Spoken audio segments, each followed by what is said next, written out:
c'est donc une information France Info. Alors que 31 policiers ont mis fin à leur jour depuis le début de l'année, le directeur de la police nationale, Éric Morvan, vient d'adresser une note à tous les directeurs de service. David Di Giacomo, vous avez consulté cette note et le patron de la police fait des propositions pour plus de convivialité. Comment chasser l'isolement et les idées noires ? Pour le directeur de la police, la recette, c'est l'organisation de moments de convivialité et de partage. Éric Morvan propose donc aux chefs de service de créer des temps de loisirs collectifs, sorties sportives, barbecue ou encore pique-nique avec les familles de policiers. Dans cette note, il écrit aussi que la résolution d'une belle affaire, une promotion ou encore un départ à la retraite mérite d'être célébré. Le patron de la police rappelle également l'existence d'un nouvel outil, un réseau social sur Internet réservé aux fonctionnaires pour échanger et discuter sans tabou. L'objectif, c'est de renforcer le lien social et le sentiment d'appartenance à un collectif pour faire baisser le nombre de suicides. Les syndicats attendent maintenant que les chefs de service s'inspirent de ces mesures et surtout les appliquent avec leurs équipes. Bonjour Yves Lefebvre.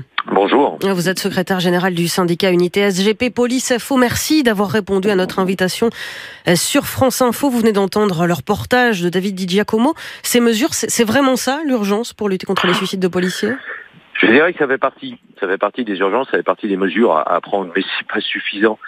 Si on peut penser un seul instant que de faire des barbecues, que de faire, je dirais, des moments de convivialité, des pique-niques, bref, que sais-je, des pots au moment de départ à la retraite, vont aujourd'hui solutionner le grand fond malaise de la police nationale, et on est dans de la philosophie, là. On n'est pas dans la réalité. Ça doit en faire partie. Je renie pas la bonne volonté du DGPN que de mettre ça en place. Mais aujourd'hui, un flic, il a besoin d'un week-end sur 2 de repos, et non pas un week-end sur 6, il aura le temps à se rendre sur des pique-niques, mais en famille. Le flic, il a besoin aujourd'hui de retrouver du sens à son métier. Le flic, il a besoin d'être protégé. Vous savez, quand vous êtes employé au bout du bout avec une résilience particulièrement fissurée sur le maintien de l'ordre en septembre 2016 et que 3 ans après, vous êtes traduit devant les assises pour violence volontaire à circonstances aggravantes, là, il a besoin de la protection de la justice, le flic.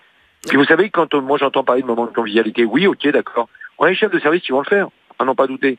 Pendant ce temps-là, on en a d'autres qui profitent d'un burn-out d'un collègue. Et je pense notamment à ce qui se passe aujourd'hui dans le département de l'Aisne pour le déplacer de service sans penser qu'on va fragiliser ce flic, encore une fois.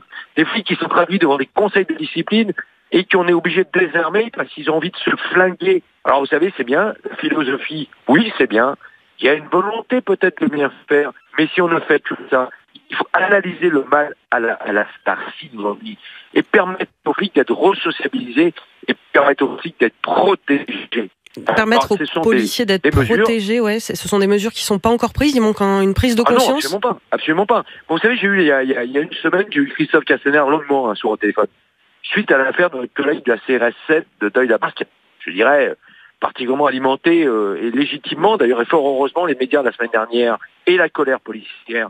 Christophe Castaner me dit, mais qu'est-ce qu'on doit faire ? Mettons en place un pool de magistrats spécialisés qui saura ce qu'est le métier de flic, ce qu'est la capacité de résilience de flic, ce qu'est le ressenti d'un flic quand il en a pris plein la gueule pendant des heures et des heures sur le maintien de l'ordre ou sur des opérations de violence urbaine ou sur des interpellations. C'est ça tout le problème. Et puis aujourd'hui, il faut revoir l'outil managérial, il faut revoir la formation de ceux qui, je dirais, ont à leur disposition l'outil managérial. Il y a un problème de management dans la police ? Ah, bien sûr, il y a un problème de management dans la police, même si ça tend, et fort heureusement, je ne mets pas tout le monde dans un même sac. On a des managers, aujourd'hui des chefs de service, qui sont excellents. On a des chefs de service qui sont très bons. Mais on en a aussi qui sont pitoyables, mais ça c'est dans tous les corps. Et vous savez, quand on est obligé... Je vais vous citer un exemple, dans le département de l'Ariège.